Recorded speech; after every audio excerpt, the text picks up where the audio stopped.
welcome to my channel. This is Christine with you. This is my first vlog, and today we'll talk about the pros and cons of being a young OFW. For the sake of, have a reference kung ano yung young na tinutukoy ko on this vlog. We're talking about if you are able to be an OFW at the age between 20 to 25.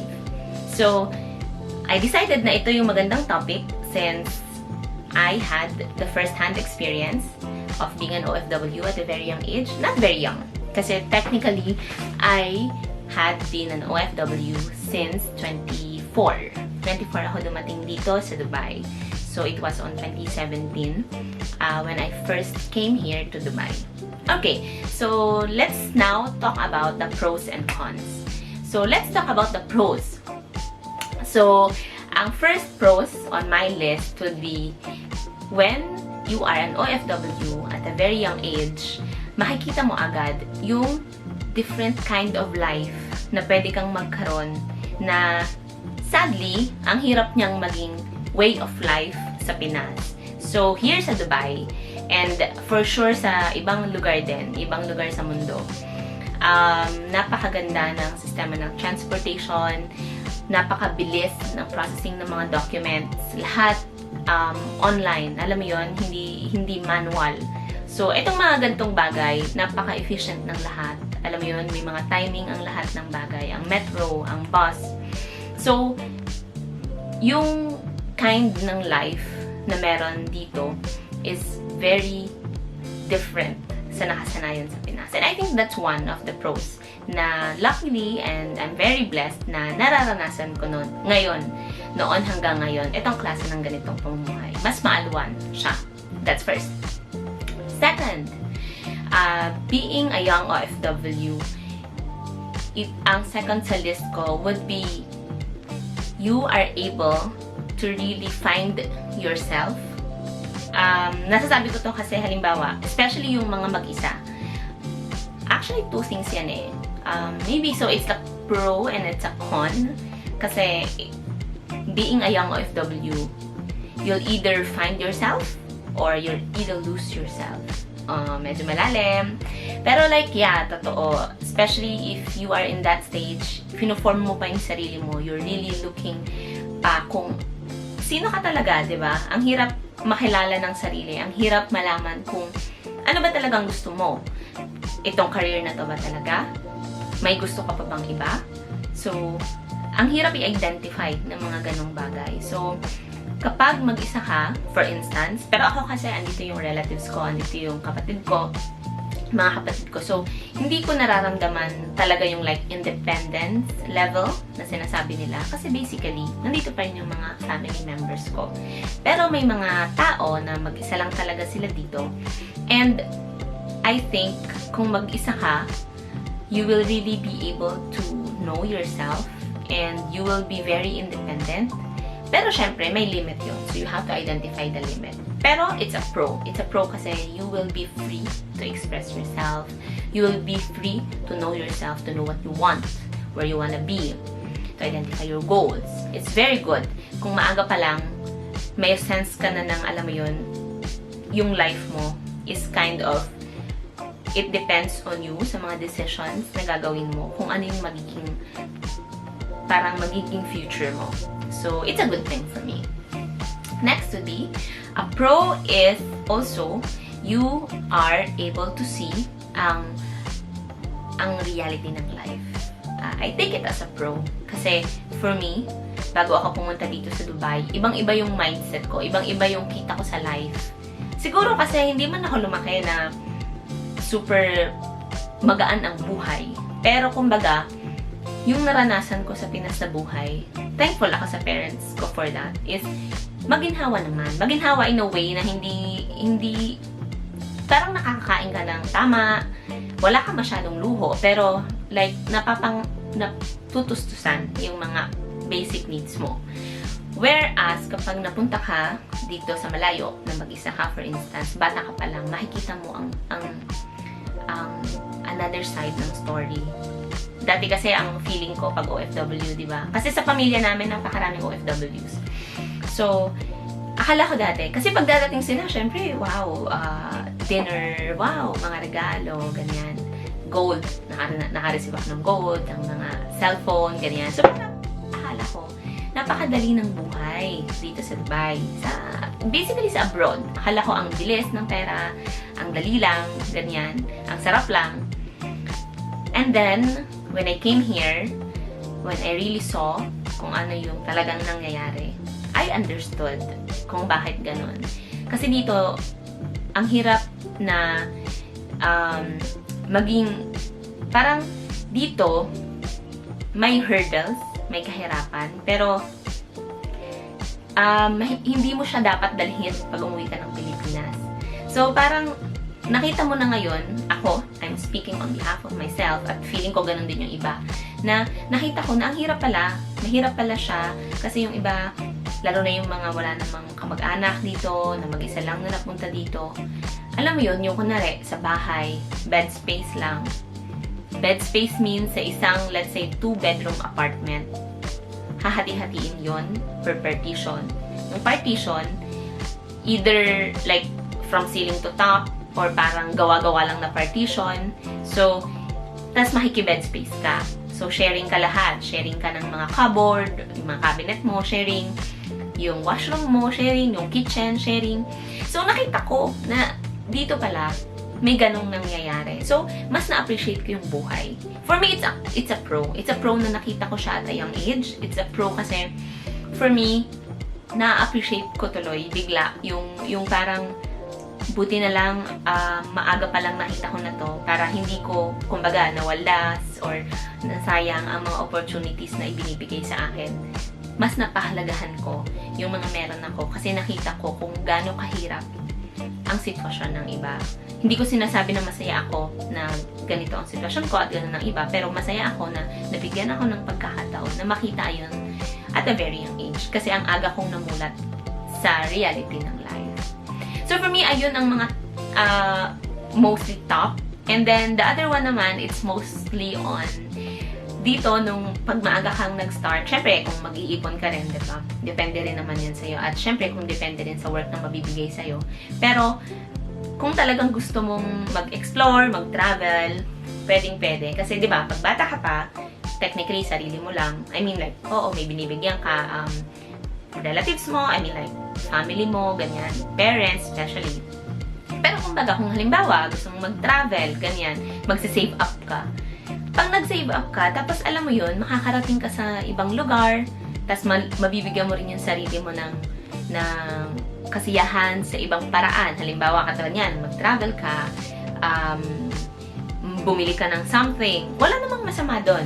Kanya-kanya tayo ng kung ano yung magpapaligaya sa atin. At sa tingin ko, pro yun, na maaga pa lang, wala ka pang responsibilities masyado, wala ka pang anak, wala ka pang asawa, pero hindi ko rin sinasabi na pag meron ka ng anak at asawa ay hindi mo na magagawa yung mga bagay na yon. Para sa akin lang, in my opinion, it's very nice na habang ikaw pa lang sa sarili mo, magawa mo nitong mga bagay na to. Kasi, syempre, mas mabuti kung kahit may asawa ka na at may anak ka na, magawa mo pa rin siya. But, alam mo yon, at least na-enjoy mo na yung buhay mo habang bata ka pa at nagpapagod ka pa at na-enjoy mo yung fruit of your labor. So, that would be my pros ng pagiging isang batang OFW. Now, when it comes to the cons naman, my top one con, actually nasabi ko na yun kanina, is there's a tendency na mawala ka sa sarili mo. Simply because kapag nagkaroon ka ng too much independence, hindi mo na nakita yung right or wrong, nag-cross ka sa limit na feeling mo dahil mag-isa ka lang naman, bata ka pa naman, you can just do whatever you like, you can just go for whatever you feel at the moment, pero nadala ka pala sa somewhere else na hindi maganda. At may mga pailan-ilan na akong nalalaman ng mga cases na kumbaga parang nawawala sa landas dahil mag-isa lang sila dito, kumbaga walang naggabay. The next one would be, I would identify as a con, is yung kapag maaga kang nag-OFW, yung life mo, kunwari, at the age of 24, ganyan, 23, 22, Di ba sa Pinas ang happy lang nung ganong stage? Parang, ano pa yun eh, andun pa yun sa part na kakatapos mo lang mag-graduate, kaka-enter mo lang ng job mo. Tapos, syempre, pag start ka ng job mo, di ba, normally, ano ka muna, like, i-ano mo muna yung sarili mo, ipapamper mo. So, may mga gimmick after office, ganyan. Tapos, travel with friends, with family, ganyan. Dito naman, although hindi ko sinasabi na hindi ka makaka-travel, kasi sinabi ko na yun kanina, pwede naman kung kaya mo. Pero kung yung madalas, kasing dalas ng normally kung paano mo siya ginagawa sa Pinas, mamumulubi ka, oy! Kasi ang mahal dito ng mga ganong bagay. May mga ladies night, okay? That's good news for the ladies. May ladies night, pwede kang uminom ng free or sometimes may mga limit. So, mga 3 cocktails, ganyan-ganyan. Ganon talaga yung disclose ko, no? Pero, yun. So, pag gusto mo pa ng ganong klase ng buhay na after work, lalabas, kakain with workmates, tapos saka pa uuwi, ganyan. Okay siya paminsan-minsan. Pero, kapag palagi magastos siya, hindi siya practical. Kasi syempre, yung sasahurin mo, parang panggastos mo lang din ng ganon, diba? So, okay. So, that's 2 ng cons. Na kailangan mong i-let go yung nakasanayan mong happy life kapag nag-abroad ka. Number 3, of course, is yung homesick mo. Yung feeling mo na kapag New Year, ganyan, kapag bata ka pa lang, syempre, tas first time kang nalayo sa family mo, di ba? Yung feeling na kapag nagka-holidays, ganyan, napakahirap. Kaya, I really salute yung mga mag-isa lang dito na talagang grabe yung dedication nila. Tapos, ang tibay lang ng loob nila na para makaya nung, halimbawa, syempre pag holidays, ganyan, yung mga kapamilya sa Pinas, puro Christmas party, puro gathering, ganyan. Tapos sila dito, mag-isa, alam mo yun, papadala ng pera, ganyan. So, yun lang. And, so, yun ang isang parang cons. Cons siya in a way na kung mahina ang loob mo, medyo bibigay ka ng konti sa mga ganong klaseng hirap ng loob. Another con is, kung bata kang mag-OFW is, hindi ko siya cons actually eh. Siguro more on tips. Sige, mapunta na tayo sa tips. Tips kung mag-a-abroad ka, kung iniisip mo ba talaga kung gusto mo mag-abroad. So, eto yung mga tips ko sa'yo na isipin mo habang nag-iisip ka pa. First is, ready ka bang mag-start sa mababa? Mababa means pinakamababang position na pwedeng in-line sa current role mo dyan or career mo dyan or pwede ring totally different field. Are you ready for that? Kasi it happens. Kasi may mga pagkakataon, even though how many years you have na in your experience sa Pinas, pero pagdating mo sa ibang bansa, may it be here sa Dubai or in any parts of the world, walang ganong opportunity for you. Or hindi kikilalanin yung number of years of experience mo sa Pinas. So, back to zero ka. Are you ready for that? Siyempre, kung back to zero ka, hindi lang yun sa role, pati sa payment. So, you really have to be ready na mababa muna ang offer sa'yo. It's generally like happening. So, kaya I'm telling you, think about it if you are ready for that. Okay? Number 2, think about you having the patience and then the perseverance. Kasi hindi yan biro. Hindi yan pwedeng kanin na sinubo mo and then pagka mainit, iluwang mo siya. Parang kasal. Pero like, totoo yun. Ang hirap. Kasi syempre, pag umalis ka na ng Pinas, naggastos ka ng ticket, ng visa, alam mo yun. Tapos biglang parang nahirapan ka, quit ka na pala, diba? So, sana hindi ganon. Sana before ka talaga mag-decide mag-abroad, you are emotionally ready for it. You are psychologically ready for it. Susunod na yung mga financially, ganyan. Pero make sure you are ready for it. Okay? Number 3 tips would be siguro take it one step at a time. Yun ang next kong tip sa'yo. Figure out mo muna kung mag-a-upload ka, tapos slowly i-draft mo kung saan gustong mapunta. Pero hindi ko sinasabi na yung parang plano mo na yun is like, dun ka lang nakafocus. Magandang may plano at all times, pero be ready rin na baka, alam mo yun, better pa yung dumating sa'yo, or baka hindi mangyari yung mga plano mo according sa sinabi mo. Kasi halimbawa ako, sinabi ko noon 2 years lang ako. Come on, nag 5 years na ako dito. And sa tingin ko mag-a-add pa. So, kaya ang sinasabi kong take one step at a time. It means, wag ka muna mag-look forward sa 10 years mo or sa 5 years mo. Alam mo yun?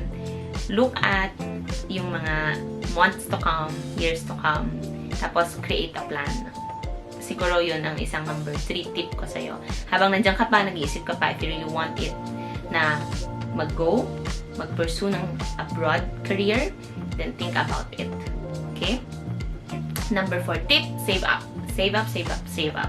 Kasi you really need it. Even though nagtatrabaho ka na dito, kung marami kang naipon dyan, diba? It's good.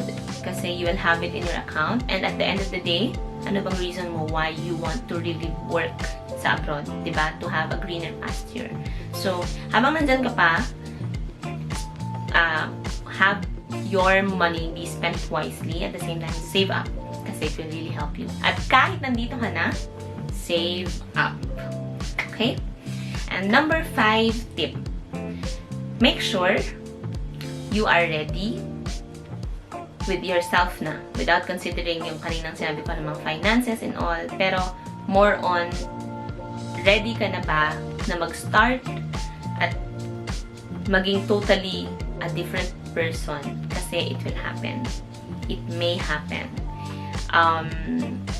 Na syempre, kapag umalis ka na, syempre ibang environment na dito, iba na yung magiging set of friends mo. You can still connect with your old friends. Pero, alam mo yun, mag-grow ka over time. And, are you ready for that? So, if you are like, check sa lahat ng yun, you are really ready, and you want to really try, go. Walang masama. Kasi at the end of the day, yung mga ganitong klaseng opportunities, it only comes, you know, once.